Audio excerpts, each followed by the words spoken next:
Hey guys, today we're going to be fishing vertical structure. Things that come straight up out of the water, just like these power poles. Okay? So, hey, it's time to go. Get on the boat. Let's go see if we can catch some, guys. I think we can. Let's go.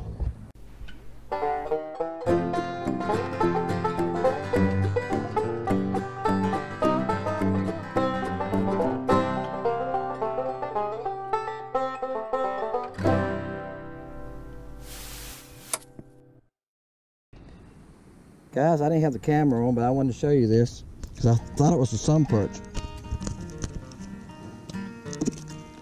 If you'll stop, look at this. Get the top.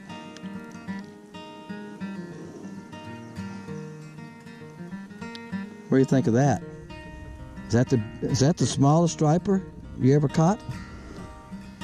That's the smallest striper I've ever caught in my life. I caught one last year that was almost 18 pounds. I caught a 10-pound a couple weeks ago, and that was a baby one there, wasn't it? There's another one, decent one. Went to a little bit brighter color. Again, he's a decent one. He's about 10 inches. Let's see if we can find another one. Guys, they quit biting on me. He jumped like a bass. Oh, twice. He's part bass. Y'all see that? Again, 3 times. They quit biting on me.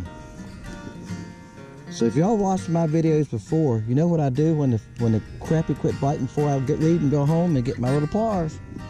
Gonna have to get my pliers. What do I usually do? No, I don't get mad and go home. I'm trying to find my pliers. What do I do? Pliers everywhere. Sorry about that, guys. All right. Sorry about that.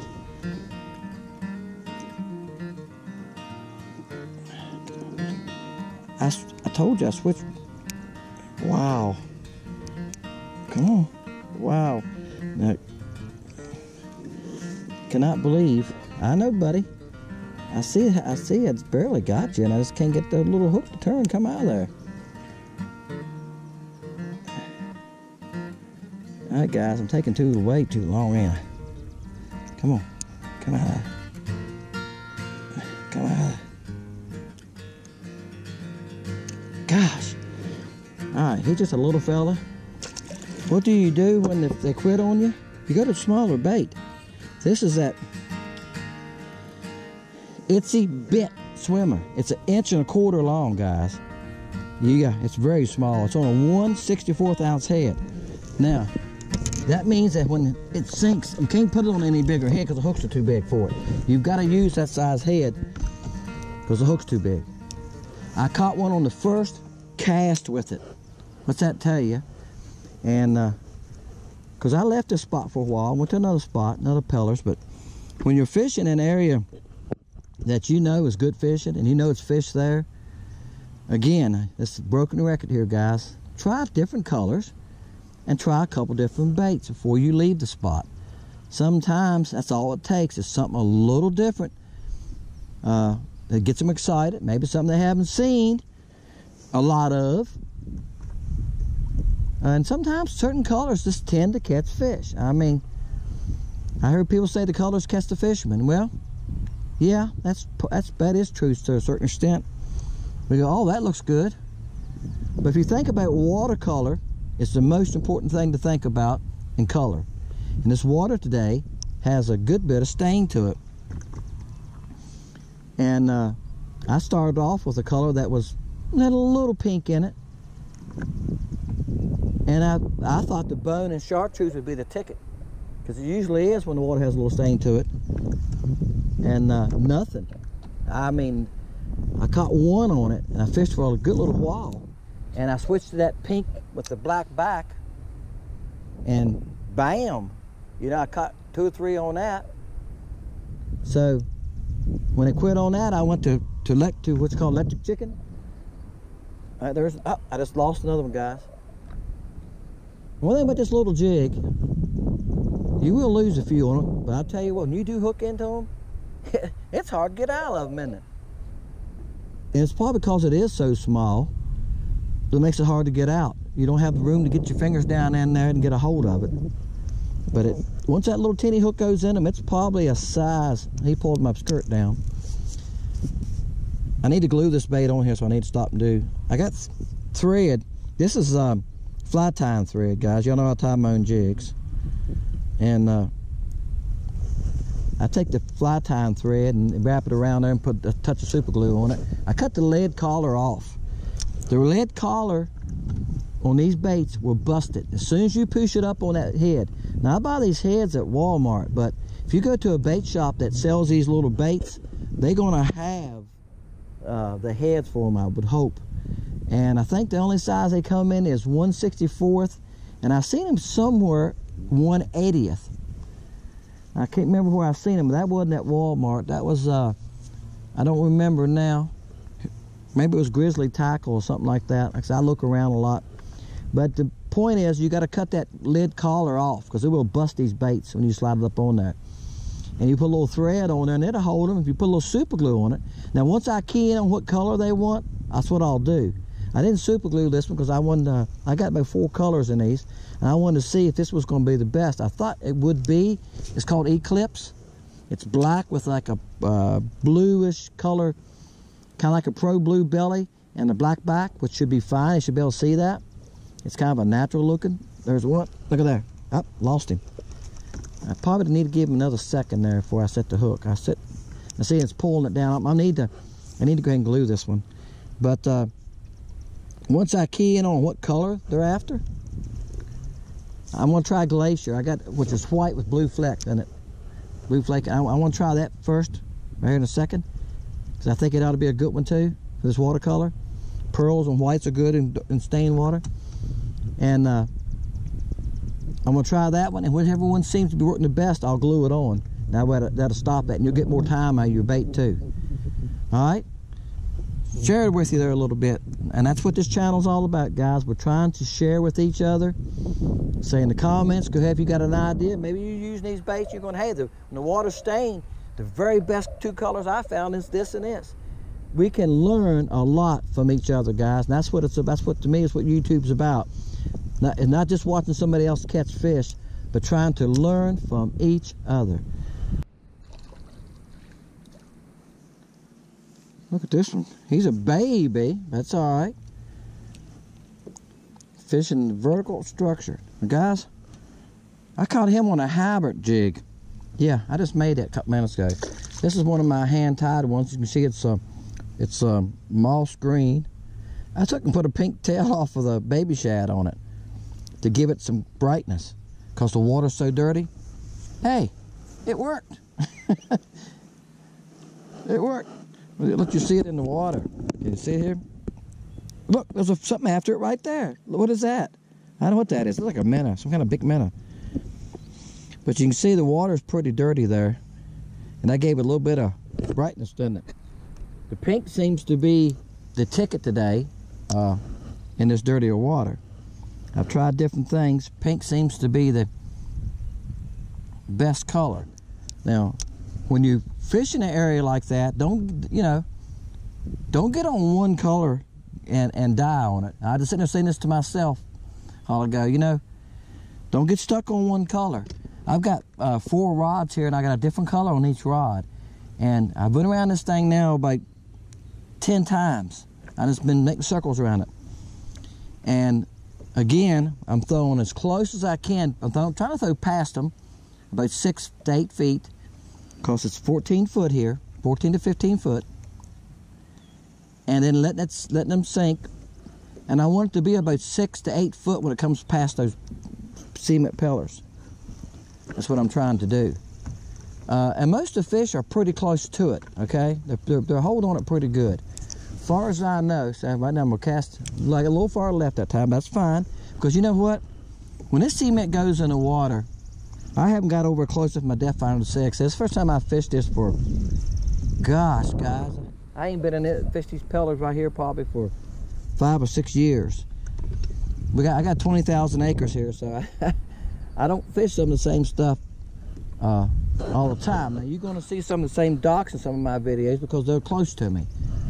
But I'm out prowling around today. When those pellets go into the water, they don't go clean to the bottom like that.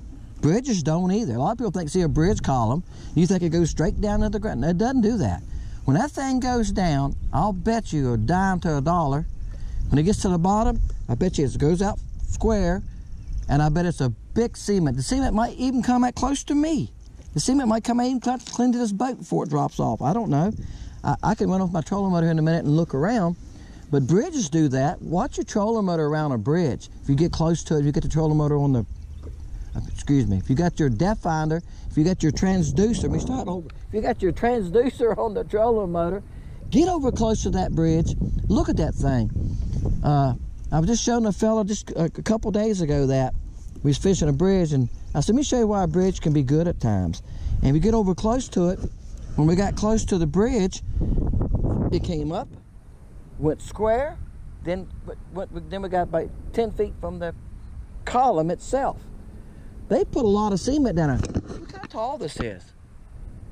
It takes more than a round post stuck in the ground to hold it. They're going to put a lot more cement down there than you think they are. They might just pull a ball around it. I don't know. It could be square.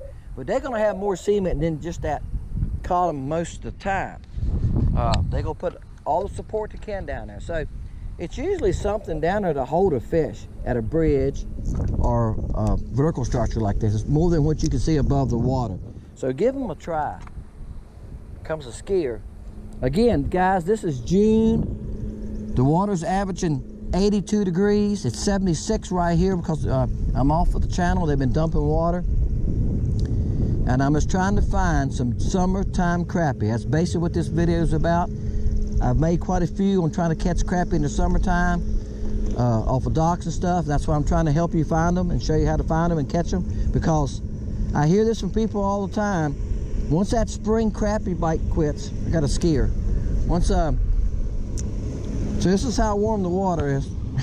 People skiing. Once that springtime crappie bite stops, like in April here, and the water gets like 68, 70 degrees, crappie get hard to find, because when they're up shallow around docks spawning and around beaver huts in grass, they're easy to catch. You know, I watch all these videos on YouTube. I enjoy watching them. And watched one the other day, they was catching them out of grass in 3 or 4 foot of water, and they was catching them every couple of casts. Well, that's spring crappie fishing, and that is fun. They were having the ball, and I enjoyed watching them. But once they leave that grass, where do they go? Most people quit crappie fishing. I know guys here that crappie fish, and they're not crappie fishing now. They quit because the crappie get harder to catch, because they get deeper. These crappie I'm catching today off this structure, I'm going to guess they're averaging 8 to 10 foot deep. Now, I had a couple bump me and grab my bait at the boat, and I'm not sure they were crappie because I didn't catch them.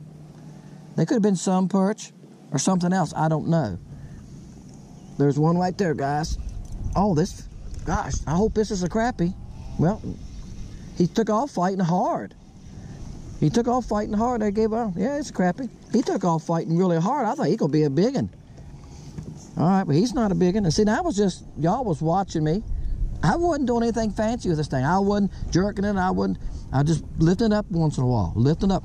And if you watch your bait, you know, let's let this little, he's a little one. Let's let him go. But he's still a crappie, right? I'm gonna put y'all where y'all can see my bait. Can you see my bait right here? All right, if you, when you pick, watch when I'm just gonna put it right under water. Watch when I pick my rod up. See what it does? I ain't moving my rod much, watch. I'm barely moving my rod. That's all it takes, guys. That's all the action you need to give it. You just need to move your rod a little bit. You don't have to, you know, oops, you gotta cast it though. You gotta cast it. There you go.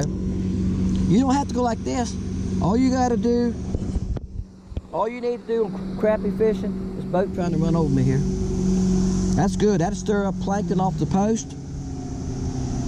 Thank you, buddy. He'll stir up plankton on those posts. I seen minnows running around here. I don't see them come past the boat. You stir that plankton up, those minnows get after that, and crappie will get after them. Boat action, wave action, guys, it sometimes helps the fishing. I'm telling you, I've caught more sometimes after a boat comes by. It stirs them up sometime. Believe me, don't fuss at the boat traffic unless it's real bad. Look at this wake coming out here. Isn't that pretty?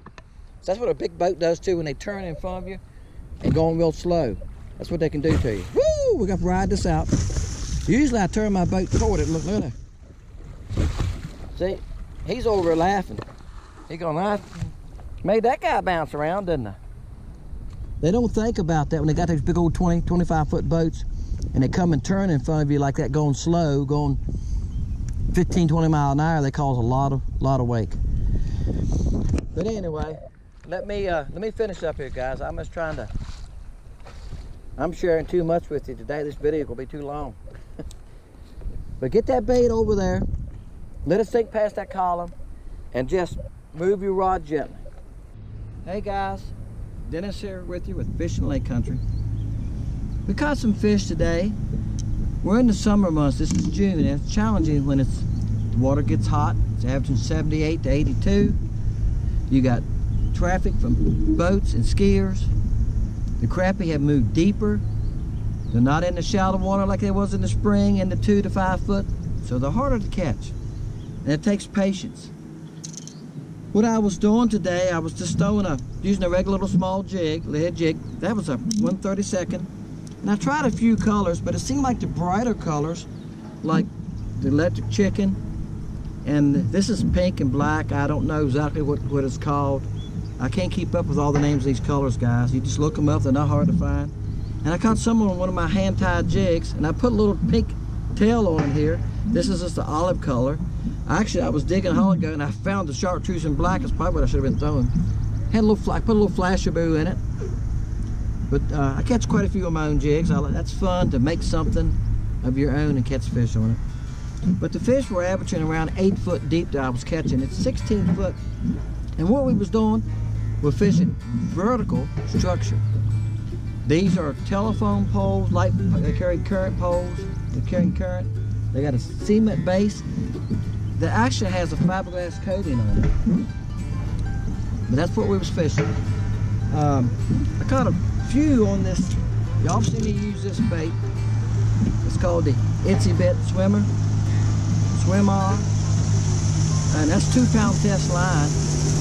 And the jig head is a 1/64. And that thing will get bites sometimes when nothing else will. I use 4 pound tests most of the time, 4 and 2. These are light rods, they're 7 foot. And that gives you a better feel for the fish. You feel the line better, you feel the bite better. And it's definitely much more fun to fight a small fish on a light rod with 2 to 4 pound test. That's what makes crappie fishing fun, is the action of the rod. Get out, guys, and try to do some crappie fishing this summer. Don't give up on them. You just got to fish deeper. I think it's been 5 or 6 years since I fished these poundings, and I came back to them today, and the crappie won them. I had no idea this would be here or not. It took me a little bit to get a few bites, but once I got them going, got the school going, I caught a few out of them. All right, guys, thank you for watching Fishing Lake Country, and we'll see you next time right here.